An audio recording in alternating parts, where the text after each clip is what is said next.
Assalamualaikum warahmatullahi wabarakatuh. Hai sahabat literasi, perkenalkan nama saya Fitri Jamilia Darlis. Saya berasal dari kelas J1. Nah, pada kesempatan kali ini kami ada tugas UTS mengenai landasan neurologis pada bahasa. Nah, untuk memahami sebuah bahasa, manusia dapat mempergunakan persepsi ujaran. Di dalam sebuah ujaran, terdapat beberapa faktor yang dapat mempengaruhi sebuah bahasa, yakni faktor biologis dan faktor neurologis. Kedua faktor tersebut dapat menjadi pembeda antara bahasa manusia dengan bahasa binatang. Mengapa demikian? Karena perkembangan bahasa manusia erat keterkaitannya dengan perkembangan biologisnya. Begitu juga dengan faktor neurologis bahasa yang sangat erat kaitannya antara otak manusia dengan bahasa. Beberapa faktor neurologis sangat berkaitan dengan bahasa karena kemampuan manusia dalam berbahasa ternyata bukan hanya karena lingkungan, akan tetapi karena kodrat neurologis yang dibawanya dari kecil atau sejak lahir. Faktor penting dalam penguasaan bahasa adalah faktor neurologis, yakni kaitan antara otak manusia dengan bahasa. Landasan neurologis bahasa inilah yang mampu menjawab bahwa manusia memiliki kemampuan berbahasa, tetapi hewan tidak. Selanjutnya yang pertama ada evaluasi otak manusia. Evaluasi otak dari primat Australopithecus sampai dengan manusia masa kini telah berlangsung sekitar 3 juta tahun. Perkembangan otak ini dapat dibagi menjadi 4 tahap. Yang pertama, ada tahap perkembangan ukuran. Yang kedua, adanya perubahan reorganisasi pada otak tersebut. Yang ketiga, munculnya sistem fiber yang berbeda-beda pada daerah-daerah tertentu. Yang terakhir, munculnya dua hemisfer yang asimetris. Selanjutnya yang kedua, otak manusia versus otak binatang. Manusia berbeda dari binatang karena struktur dan organisasi otaknya berbeda. Otak manusia. Dari segi ukurannya saja, berat otak manusia antara 1 sampai 1,5 kg. Untuk ukuran orang barat, ini hanyalah 2% dari berat badannya. Seluruh sistem saraf kita terdiri dari dua bagian utama. Yang pertama ada tulang punggung, yang kedua ada otak. Nah, otak dibagi menjadi 4 bagian. Yang A ada cerebrum atau otak besar, yang B ada cerebellum atau otak kecil, yang C ada brainstem atau batang otak, yang terakhir ada limbic system atau sistem limbik.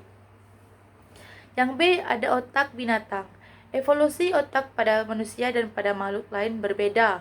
Pada makhluk seperti ikan, tikus, dan burung. Pada makhluk lain seperti simpanse, gorila, juga tidak terdapat daerah-daerah yang dapat dipakai untuk memproses bahasa. Selanjutnya yang ketiga, ada kaitan otak dengan bahasa. Otak memegang peran yang sangat penting dalam berbahasa. Karena apabila input yang masuk adalah dalam bentuk lisan, maka bunyi-bunyi itu ditanggapi di lobel temporal, khususnya oleh korteks primer pendengaran. Bila input yang masuk bukan dalam bentuk lisan, tetapi dalam bentuk tulisan, maka jalur memprosesnya agak berbeda. Selanjutnya ada gangguan wicara. Apabila aliran darah pada otak yang cukup atau ada yang penyempitan pembuluh darah atau gangguan lain yang menyebabkan jumlah oksigen yang diperlukan berkurang. Nah, ada bermacam-macam afasia. Yang pertama ada afasia Broca, ada afasia Wernicke, ada afasia anomik, ada afasia global, dan afasia konduksi. Nah, akibat lain dari stukne, yang pertama ada penderita apraksia atau aprasia. Yang kedua ada penderita ataksia.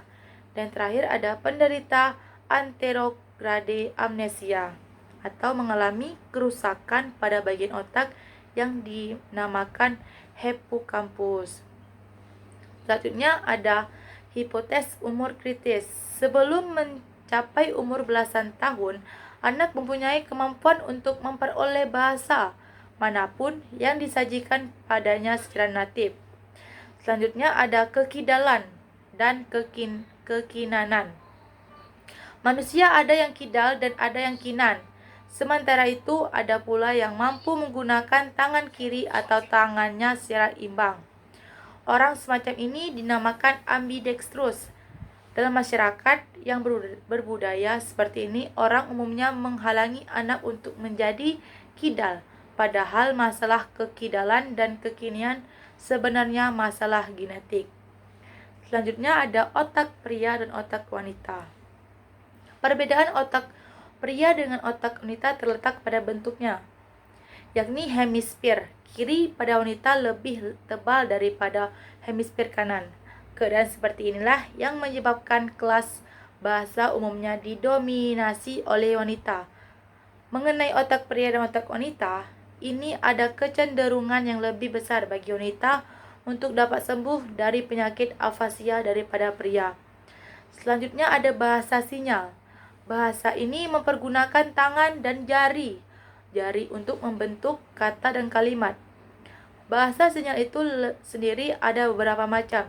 Di antaranya ada bahasa sinyal Amerika dan ada bahasa sinyal Inggris. Yang terakhir ada metode penelitian otak. Ada beberapa cara meneliti otak manusia, di antaranya pertama, melakukan operasi setelah pasiennya meninggal. Yang kedua, melakukan pemisahan hemisfer kiri dan kanan untuk mengobati penyakit epilepsi pada saat pasiennya masih hidup. Yang ketiga, ada mengoperasi pasien hanya dengan anestesi lokal sehingga pasien itu masih sadar. Baiklah, sekian dari saya, semoga bermanfaat bagi kalian semua. Saya akhiri dengan wabillahi taufiq wal hidayah. Wassalamualaikum warahmatullahi wabarakatuh. See you next time.